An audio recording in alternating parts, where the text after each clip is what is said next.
Hello friends, welcome back to my YouTube channel unstoppable education. और आज की इस वीडियो में मैं आपको बताऊंगा कैसे आप मूवीज़ के सबटाइटल का यूज़ करके अपनी इंग्लिश को इम्प्रूव कर सकते हो। सो फ्रेंड, एक बहुत ही बेहतरीन तरीका है इंग्लिश सीखने का। अगर आप भी अपनी इंग्लिश को इम्प्रूव करना चाहते हो और इंग्लिश अच्छे से बोलना चाहते हो तो इस वीडियो का एंड तक ज़रूर देखना। सो फ्रेंड, बिना किसी देरी के शुरू करते हैं आज की वीडियो और देखते हैं आज का अपना पहला सेंटेंस। सो फ्रेंड्स, यहाँ पर ये बोल रही है कि अगर तुमने मेरी सलाह मान ली होती तो तुम अब मालदार होती, यानी कि पैसे वाली होती। इसे इंग्लिश में बोलेंगे, if you had taken my advice you would now be rich. If you had taken my advice you would now be rich. So friend, इसने इसे कभी कोई सलाह दी होगी लेकिन इसने इसकी सलाह नहीं मानी थी, इसलिए वो बोल रही है कि if you had taken my advice, अगर तुमने मेरी सलाह मान ली होती, you would now be rich, तुम अब पैसे वाली होती, मालदार होती। यहाँ पर ये किससे फ़ोन पे कह रहा है कि मैं जानता हूँ ये सुनने में अजीब लग सकता है। इसे इंग्लिश में बोलेंगे, I know it might sound strange. I know it might sound strange. So friend, यहाँ पर ये अपने दोस्त से बात कर रहा है, उसे कोई ऐसी बात बताने वाला है, तो बात बताने से पहले ही कह रहा है कि मैं जानता हूँ ये सुनने में थोड़ा अजीब लग सकता है। I know it might sound strange, यानी कि मैं जानता हूँ ये सुनने में थोड़ा अजीब लग सकता है, लेकिन मुझे उन सब पर शक है।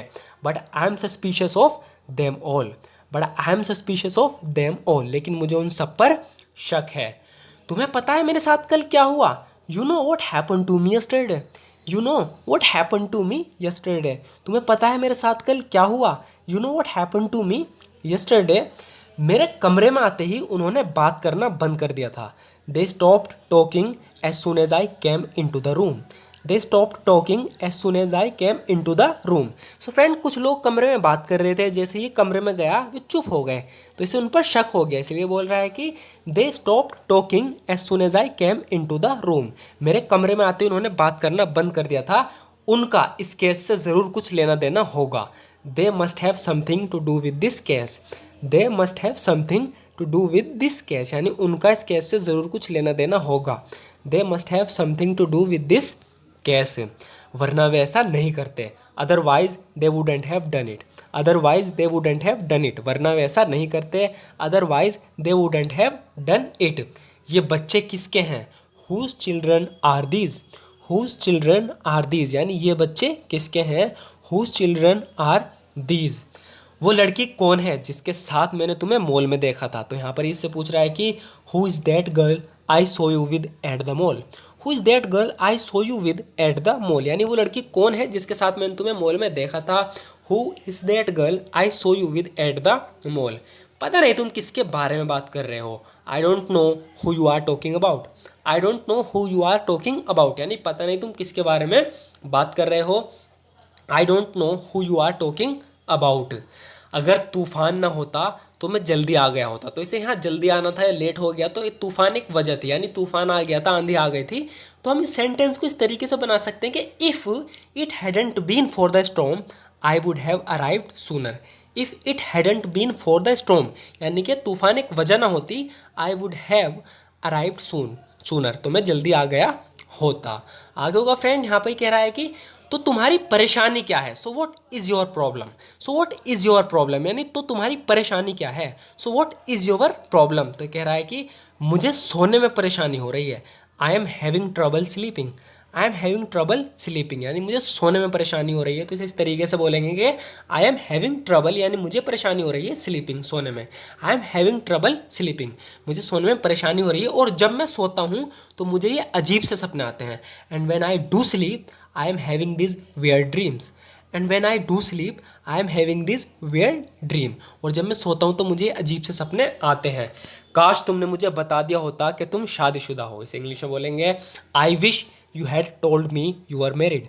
आई wish you had told me you are married, यानी काश तुमने मुझे बता दिया होता कि तुम शादीशुदा हो।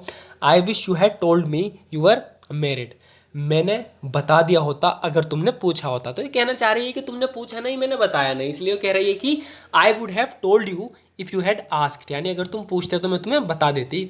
आई would have told you if you had asked, अगर तुमने पूछा होता तो मैं बता देती। एक बार अपनी ज़िंदगी में मैं कुछ तो सही करना चाहती हूँ। इसे इंग्लिश में बोलेंगे, for once in my life I want to do something right.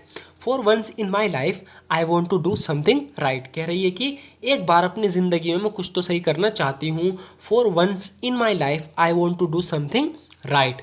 अगर वो नहीं जाती तो मैं भी नहीं जाऊँगा। सो फ्रेंड, इन्होंने कहीं जाने का प्लान बनाया था तो वो लड़की मना कर रही है, तो ये कह रहा है कि इफ़ शी डजेंट गो, यानी अगर वो नहीं जाती है, if she doesn't go I want either, यानी कहना चाह रहा है कि मैं भी नहीं जाऊँगा।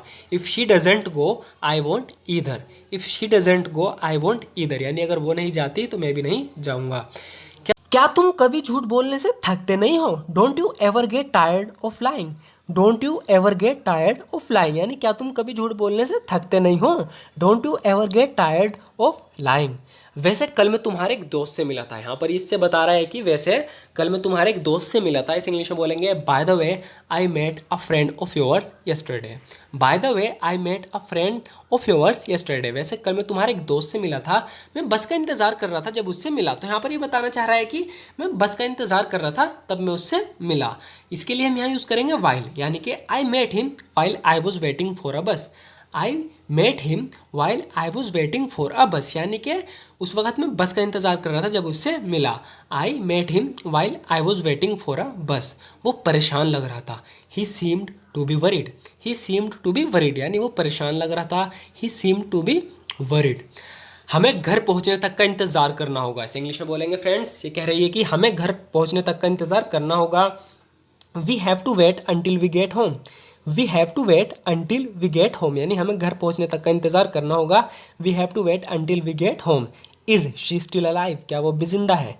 इज़ शी स्टिल अलाइव, क्या वो अभी जिंदा है? हमारे पास उन्हें बचाने के लिए सिर्फ 30 मिनट बचे हैं। We have only 30 minutes left to save them, we have only 30 minutes left to save them, यानी हमारे पास उन्हें बचाने के लिए सिर्फ 30 मिनट बचे हैं। तुमने हम, तो ये कह रही है कि तुमने हमें खतरे में डाल दिया था। इसे इंग्लिश में बोलेंगे you put us in danger, you put us in danger, यानी तुमने हमें खतरे में डाल दिया था। तो खतरे में डालने के लिए हम यूज़ करेंगे पुट का। You put us in danger, तुमने हमें खतरे में डाल दिया था। तो इसके जवाब में बोल रहा है कि लेकिन उन लोगों को बचाना भी तो ज़रूरी था।